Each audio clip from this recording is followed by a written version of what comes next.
تو ایک تو یہ پہلو ہے کہ عمران خان کو اندازہ ہو گیا ہے کہ یہ سیٹیں ہم ہار جائیں گے، تو پیشگی ایک بندوبست کر لیا جائے، لیکن یہ پیشگی بندوبست اکیلا تنہا بندوبست نہیں ہے، ایک بندوبست اور بھی کیا جا رہا ہے پی ٹی آئی کی طرف سے، اور وہ یہ ہے کہ مختلف علاقوں میں فائرنگ وغیرہ اور لڑائی جھگڑے کے تصادم کے خون ریز واقعات اس طرح کرائے جائیں کہ ان حلقوں پر پولنگ ہی ملتوی ہو جائے۔ یہی وجہ ہے کہ الیکشن کمیشن نے اس معاملے کو بڑا سیریس لیا ہے۔ الیکشن کمیشن تک جو رپورٹیں پہنچی ہیں ان میں ان حلقوں کے نام بھی شامل ہے جہاں یہ خون ریزی کا منصوبہ بنایا گیا ہے، اور وہ ظاہر 20 کی 20 سیٹوں میں تو ایسا نہیں ہے، لیکن کچھ سیٹوں پر انہوں نے خون ریزی کا منصوبہ بنایا تاکہ وہاں الیکشن ملتوی ہو جائیں، اور پھر یہ پی ٹی آئی واویلا کرے گی کہ دراصل ہم یہاں سے جیت رہے تھے۔ تو خون ریزی یا ہنگامہ آرائی کا جو سلسلہ تھا وہ مسلم لیگ نون نے شروع کیا، اور ہماری جیت کو رکوانے کے لیے یہاں یہ اس طرح کے حالات پیدا کیے گئے کہ ضمنی الیکشن ملتوی ہو جائیں۔ یہ میں آپ کو پیشگی بتا رہا ہوں، اس طرح کے واقعات الیکشن کے روز ہو سکتے ہیں۔ اگر الیکشن کمیشن کی پیش بندی کامیاب ہوئی، یعنی فوج اور رینجرز وغیرہ نے انتظامات اس طرح کے کیے کہ کسی کو وہاں خون ریزی یا غیر قانونی قانون شکنی کی کوشش ناکام بنا دی گئی ایڈوانس اقدامات کے ذریعے، تو پھر تو یہ پی ٹی اے کا منصوبہ فلاب ہو جائے گا، ورنہ دوسری صورت میں وہ اپنی عزت بچانے کی یہ کہہ کر کوشش کرے گی کہ یہاں ہم جیت رہے تھے اور ہمیں ہرا دیا گیا، اس طرح ملتوی کرا دیا گیا الیکشن، یا وہاں پر فلاں جگہ پر خون ریزی کی وجہ سے جال سازی ہوئی اور ہم ہار گئے۔ تو ناظرین، اب الیکشن کمیشن کا فیصلہ جو محفوظ ہو گیا کب آتا ہے حقیقت میں کسی کو پتہ نہیں ہے کب آتا ہے، کیونکہ اس سلسلے میں ایک سازشی تھیوری بھی گردش کر رہی ہے۔ اگر وہ تھیوری صحیح ہے تو اس کا مطلب یہ ہے کہ یہ محفوظ فیصلہ کبھی نہیں آئے گا۔ اگر سازشی تھیوری درست ہے، مجھے نہیں پتا وہ درست ہے یا نہیں ہے، لیکن میں صرف آپ کو اطلاع دے رہا ہوں، وہ تھیوری یہ ہے کہ عمران خان چونکہ ایک سردرد بن جاتے ہیں اکثر مواقع پر، کبھی لانگ مارچ، کبھی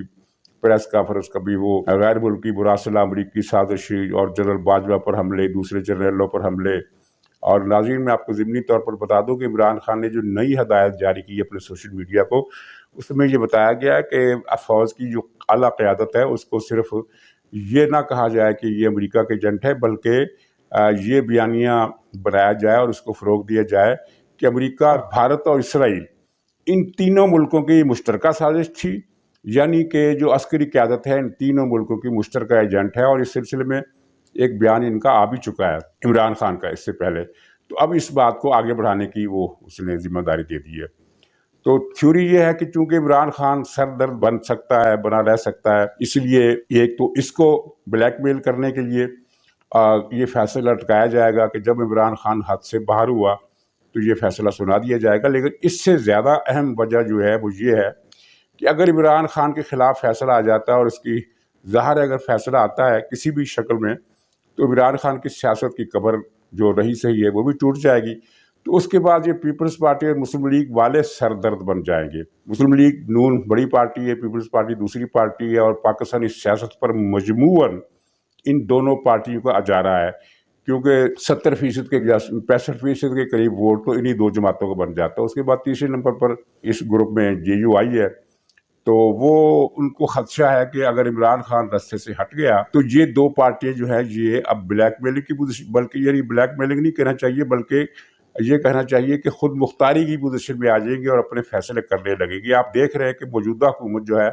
ابھی تک اپنے اختیار سے کوئی فیصلہ نہیں کر پا رہی۔ مثلا 3 صوبوں کے ایک گورنر ہے،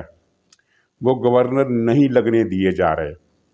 تو یہ قصہ لمبا ہے، اس کو پھر کبھی صحیح، اس کا بھی ایک پورا دردناک ناول بن سکتا ہے اگر کوئی لکھے پاکستانی ہسٹری کو ناول کی شکل میں۔ تو یہ بڑا ایک المناک پہلو ہے کہ سیاسی جماعتیں عوامی مینڈیٹ کے باوجود کوئی فیصلہ نہیں کر سکتی، موجودہ حکومت بھی کوئی فیصلہ نہیں کر سکتی، اس کے ہاتھ پاؤں میں بھی اسٹیبلشمنٹ نے مضبوط ڈوریاں باندھ رکھی ہے۔ تو یہ الیکشن فارن فنڈنگ کا فیصلہ جو ہے یہ بھی ان زنجیروں میں ایک نئی زنجیر بن سکتا ہے۔ اس طرح یہ فیصلہ روک لیا جائے تاکہ مسلم لیگ اور نون کے لیے جو میدان کھلا ہونے کا کوئی امکان اگر ہے تو وہ نہ رہے، اور دوسری طرف عمران خان کو بھی پتا ہو کہ جس دن میں نے ایک حد سے آگے نکلنے کی کوشش کی تو فارن فنڈنگ کیس کا فیصلہ سنا دیا جائے گا۔ بہرحال یہ سیاسی تھیوری اگر صحیح ہے تو اس کا اندازہ ہو جائے گا۔ یہ الیکشن کمیشن پر ڈیپینڈ کرتا ہے جس نے 7 سال 8 سال کے بعد یہ فیصلہ محفوظ کیا ہے۔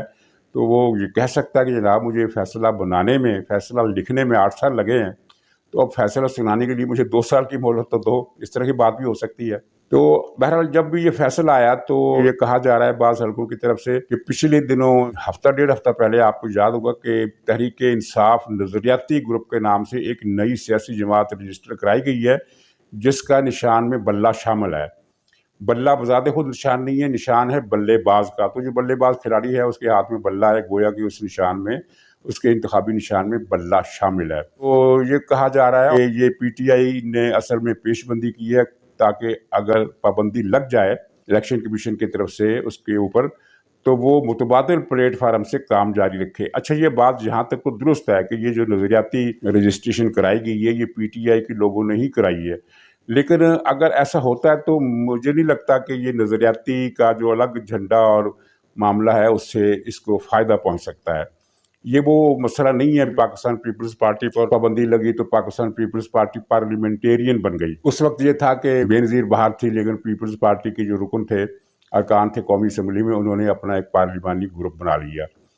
یہاں صورتحال یہ ہے کہ اگر پابندی لگتی ہے یا نہیں بھی لگتی ہے تب بھی عمران خان سمیت پارٹی کے چند عہدے دار جو ہیں وہ اس کیس میں ملوث ہونے کی بنیاد پر نااہل ہو جائیں گے. اب اگر عمران خان نااہل ہو جاتے ہیں سیاست سے تو پھر جو پی ٹی آئی کے نظریاتی گروپ کا پرچم اٹھا کر جو پارٹی میدان میں آئے گی اس کو عوامی تائید نہیں مل سکے گی. وہ عوامی تائید جو بہرحال ایلیٹ کلاس میں، اپر مڈل کلاس میں اور پاکستان کے بعض علاقوں میں عام عوام کے اندر بھی عمران خان کے لیے، پی ٹی آئی کے لیے موجود ہے، وہ حمایت اسے نہیں مل سکے گی. اور عمران خان کی قیادت کے بغیر یہ پارٹی کوئی مارکر نہیں کر سکتی. پیپلز پارٹی نے بھٹو کی تصویر اٹھا کر الیکشن لڑے تھے اور کامیابی حاصل کی تھی. کامیابی سے مراد یہ ہے کہ جتنی سیٹیں ہیں ان کا خیال تھا کہ ہمیں اس صورتحال میں مل جائیں گی. میجارٹی تو اس الیکشن میں کافی لیگ نے حاصل کی تھی. پیپلز پارٹی جو تھی وہ الیکشن نہیں جیت سکی تھی، لیکن اس نے اپنی ایک سٹرینتھ رکھی تھی. تو پی ٹی آئی کی یہ سٹرینتھ جو ہے جو عمران خان کے بغیر بنے گی وہ پیپلز پارٹی کے مقابلے میں بہت کم رہے گی. اس کو 2-4 سیٹیں بھی نہیں ملے گی اگر عمران خان میدان میں اپنی انتخابی مہم کی قیادت نہیں کرتے. پیپلز پارٹی نے بھٹو کی تصویر لہرا کر اپنی انتخابی مہم چلائی تھی اور کم سے کم سندھ میں اور وفاق کے اندر بھی کچھ مناسب تعداد میں گنتی کے ساتھ سیٹیں حاصل کر لی تھی. تو P T I Imran Khan کی قیادت کے بغیر اس کی تصویر دکھا کر وہ پیپلز پارٹی کی پیروی نہیں کر سکتی، اس کے معیار پر پورا نہیں اتر سکتی. اس کی سیٹیں بہت کم رہے گی. گویا کہ اگر پابندی لگتی ہے تو یہ جو پی ٹی آئی نظریاتی گروپ کا جو پلیٹ فارم ہے یہ پی ٹی آئی کا متبادل نہیں بن سکتا. عمران خان سمیت چند لیڈر نااہل ہو گئے تو اس کے بعد تو پی ٹی آئی کی سیاست کا بھٹا ویسے ہی بیٹھ جائے گا. یعنی اس کا بوریا بستر جو ہے، جو رہی صحیح پوزیشن اس کے پاس ہے، وہ بھی ختم ہو جائے گی. بطور پارٹی اس کا فیوچر تباہ ہو جائے گا، سوائے اس کے کہ وہ سپریم کورٹ میں ایک اپیل کرے، انہیں فوری اسٹے آرڈر مل جائے اور چند سماعتوں کے بعد یہ سارے الزامات دھو دیے جائیں اور تمام جرائم سے اور الزامات سے اس کو بری قرار دے دیے جائے. تو یہ ہو سکتا ہے اگر اس طرح کیا جائے. اور مجھے نہیں پتا کہ موجودہ صورتحال میں سپریم کورٹ اس طرح کا فیصلہ کرے گی کہ الیکشن کمیشن کی 8 سال کی لمبی کارروائی کو چند دنوں کے اندر وہ واش کر دے. بہرحال عمران خان جو ہے وہ اب تک اس حوالے سے خوش قسمت ہے کہ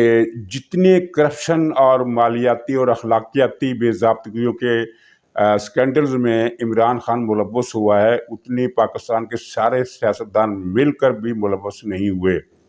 لیکن کسی ایک کیس میں بھی عمران خان کے خلاف کارروائی ہونا تو دور کی بات، اس نے کسی عدالت میں ایک پیشی بھی نہیں بھگتی. کسی عدالت میں اتنی ضرورت نہیں ہوئی کہ اس کو کسی کیس میں بلائے یا اس کیس کا از خود نوٹس لے سکے یا اس کیس پر کارروائی چل سکے. اس کی کم سے کم 20 مثالیں میرے پاس موجود ہیں. ان میں سے ایک مثال وہ بھی ہے کہ جب 2014 کا دھرنا ہوا تھا تو اس کے بعد پھر جب یہ پاناما اسکینڈل آیا تو عمران خان نے ایک پریس کانفرنس کی تھی کہ شہباز شریف نے مجھے 10 ارب روپے کی رشوت دینے کی پیشکش کی ہے کہ میں پاناما اسکینڈل کی پیروی نہ کروں. شہباز شریف نے اس کی تردید کی اور حد تک عزت کا دعویٰ کر دیا. مجھے بتائیں کہ آج 5 سال ہو گئے اس کیس کو، حد تک عزت کے دعوے کو، حد تک عزت کا جو دعویٰ تھا اس میں 1 انچ بھی کارروائی نہیں ہوئی اور عمران خان ایک سماعت میں بھی پیش نہیں ہوا، اور وہ کیس جہاں پہلے دن تھا وہیں پر آج کے دن بھی ہے۔ یہ تو حد تک عزت تک کا کیس تھا اور جھوٹ کا، کذب کا، افتراء کا، بہتان تراشی کا کیس تھا، لیکن جو مالی کرپشن کے کیس ہیں وہ بھی آپ کے علم میں ہے۔ مثلا ایک تو یہ فارم فنڈنگ لے لیجئے، یہ بڑی مشکل سے 8 سال تک سماعت چلتی رہی، پھر کہیں جا کے الیکشن کمیشن اس قابل ہوا کہ اس پر فیصلہ لکھ سکے۔ پختونخوا میں جو BRT کیس ہے، جو میٹرو بس کا، اس کو کتنے سال ہو گئے، اس کی ایک سماعت تو کیا وہ کیس عدالت میں آج تک لگ ہی نہیں سکا۔ پھر الیکشن کمیشن میں ایک کیس ہے ہیلی کاپٹر کا، سرکاری ہیلی کاپٹر کا استعمال۔ اگر کوئی اور لیڈر ہوتا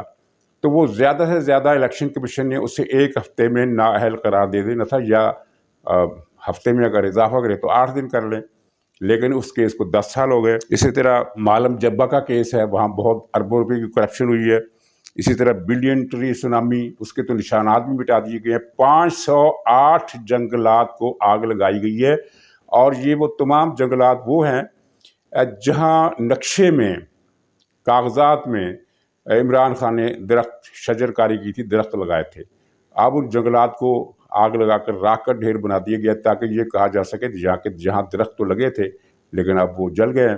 یعنی وہ کیس بھی غتربود کر